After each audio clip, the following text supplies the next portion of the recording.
আপনার গাজীপুর চৌরাস্তা মেলা, বাণিজ্য মেলা। মেলাটা দেখেন একবার, মেলাটা দেখতে অনেক সুন্দর লাগে আমার হিসাবে। আপনারা আসবেন সবাই।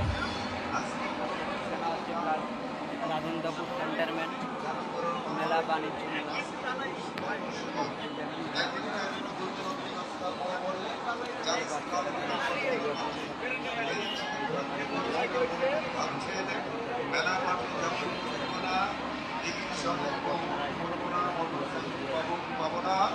এইসব চিন্তা ভাবনা করলে আপনার মোটরসাইকেল যাবে না, পাশের বাসার করতে যাবে, সখিনা ভাবে নিয়ে যাবে, মন্দিরে ভাবে নিয়ে যাবে। আপনি শুধু হাত করে চেয়ে থাকেন আজকে কিন্তু সর্বপ্রথম সেবা গান্ধীর জন্য থাকবে এই হিরো 100cc